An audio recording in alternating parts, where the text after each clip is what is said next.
Today we're doing something a little different, and this time it's not about me or something I've made. It's about a friend of mine who got to make some seriously cool props for the movie The Saint, which starred Val Kilmer. Yo Chris, you still coming over Friday? Cool. And don't forget that pendant.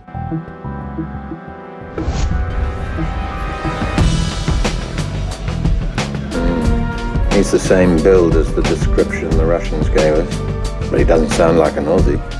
No. Could be faking it. Hey guys, welcome back to the channel. I've got my friend Chris here. He's a really good jeweler. He studied his craft in the UK and he got to make some pretty nice pieces for a few famous people apparently. One of those famous people, Posh Spice, now known as Victoria Beckham. And this is the ring Chris made. The one that we're going to be talking about today is about a piece that he made for a movie. This movie is a guilty pleasure of mine, and it's The Saint, starring Val Kilmer. This is the cross that he made. What's amazing about this is in the movie, it was the hero piece that obviously had to smuggle a microchip. I think it was smuggling it out from Russia. It was probably Russia or South Korea or North Korea or something like that. And it had to come back. It's been a while since I watched it. Yeah, we're definitely going to have to re-watch it very soon. It's a guilty pleasure. It's probably not the best Val Kilmer movie, but it's definitely a fun 90s action. But back in the day, I remember watching The Saint with Roger Moore in it. As a kid, I remember The Saint as a TV series. Roger Moore was a bit of a star. Yeah, it was a great vehicle for Roger Moore. Yeah. And he ended up being James Bond after that. My name is Bond. James Bond. Obviously, hearing the movie The Saint coming out with Val Kilmer, and it's like, wow, I've got to see that. It's going to be amazing. But as I said, it's a corny movie, but yeah, it's a guilty pleasure. But anyway, let's talk about this cross. Let me know a little bit about it. Obviously, what's it made out of? Yeah. You know, what are the stones? Well, my boss, Ray Jordan, was approached by a third party who was employed to get pieces made for the movie. So there was a signet ring, there was a little pin. You're the pin. Of course. I actually made a copy of this. When I found out that Chris actually made these for the movie, he actually had one and I took a mold of it and made my own. So Yeah, got a nice. that's why I've got one on my piece. hat. I've got one as well. I'll wear it on my suit every time I put a suit on. And then, of course, there's the cross. This is a replica I made for my wife, but the original one had a microchip inside it. So it was made out of 18 karat gold, and that center stone is a lapis lazuli, and it's got coral and pearls. How it was made was you pulled the bottom, and there was a spring in there which flicked a little trap door open, and then tipped the chip out. This cross wasn't a prop. This actually had to function perfectly on camera. You see it in the movie, the guy, he's on the plane, it's Val Kilmer, but he's dressed up as like an Italian lover or something like that. Yeah. I'm Martin de Porres.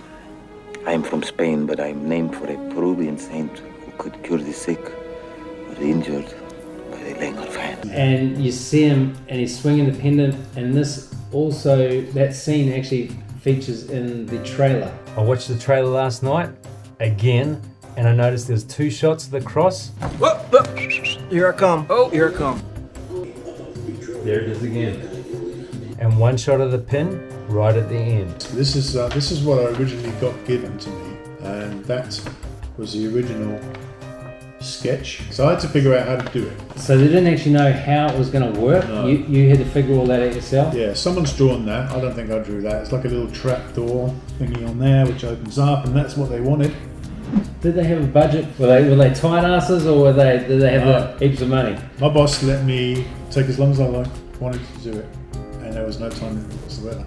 So he'd come in every day and check on the progress, but it's a very different era 30 years ago from what it is today. So how long did it actually take you to make? 3 weeks. 3 weeks. That's a fair bit of time. That's for two identical ones. Like you've obviously got a small workshop Yeah. in the UK, and your boss has asked you to do this job. But do you have the setters there? Like, have you got the setters at your work, or does it go to another place? We went to a different place. So We never used to do our own polishing. We never used to do our own setting. That was all separate. And it's different in the UK than it is here. It's not like me. I've got to do everything. Yeah, like Corey does. hands get a bit sore because they're polishing and they're getting worn out and they're filing. He hasn't got any carving. fingertips left. They're like, I don't know. If you went to the cop shop, they wouldn't be able to get your fingertips up in there. We had separate companies that would do the polishing, and we had separate setters. A guy that used to work for us, and he'd obviously go and get your lunches, make you a cup of tea and stuff like that. But he would run all the jobs off to different outworkers and get them done. We were diamond mounters, is what we would call them in England, and we did the mount, and then the diamond setter set it. I think. How long was it before it actually came out? And did you race on the first day it opened and see the movie? What was happening? I was there in the queue. It took about a year, and it was all forgotten about, and we always wondered how long it would take to come out. And then you started seeing the trailers on the TV, and the Saint films coming out, and all the press stuff going on. And of course, I went to see it straight away, and I was quite happy to see the jewellery on the screen. But you didn't get to go to the red carpet, like I never got to go to the red carpet. No, unfortunately, I'm just a cog in the machine. Yeah. Obviously, being for a movie, like how durable did it have to be? Like, obviously, it's got a hinge. Little trapdoor was going to open. Were you worried that it was going to break, or when they? Because obviously sometimes they do many takes, So I've got a theory that they did break it because you never see the actual proper spring mechanism being on the camera. So I've got a feeling that they did it too many times and they probably ended up breaking it. Too many takes, maybe.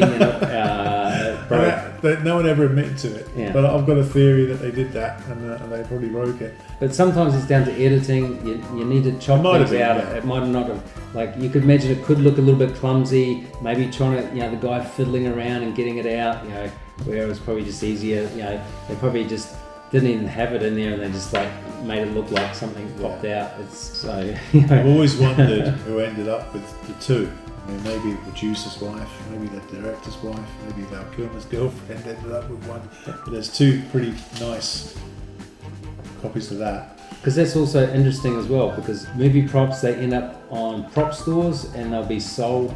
Someone with a lot of money might purchase it, depending on the movie. Like if it was, say, Darth Vader's original helmet, it probably went for $1 zillion. Yeah, to carry a gold cross with the hidden trapdoor that was on the Saint. This is Sotheby's, who knows? So it could have got sold to a personal collector, or Val Kilmer could have it in his personal collection. Who knows? There's only two, and this is the third, which is sort of, this one doesn't have the trapdoor, and this one's Chris's wife. Okay, so the other thing that we are going to talk about is the little badge, and this you'll see this in the movie, and I think you actually see it in the trailer. It's a little pin that goes in his lapel, and at the end Elizabeth Shue gives it to him because obviously he is the Saint, and this is a little lapel pin of the Saint, so he's got a little halo at the top. This one was made in silver, and the one that's in the movie actually has a little gold halo. I reckon it's a really cool piece. I was pretty impressed. The design's simple. It's cut out, it's the logo, but it's got some nice edges on it, and I reckon it's a pretty cool piece. I managed to snaggle one myself. Yeah, you got one. And, you got one very few. I think there were a few made, and there were a few given out to some of the people that were involved in making the movie. We probably did 6 or 7 or something like that. How long did it take you to do this one? Well, the original one, I was probably working on it about a day or something like that. It's got some quite tricky little angles on it.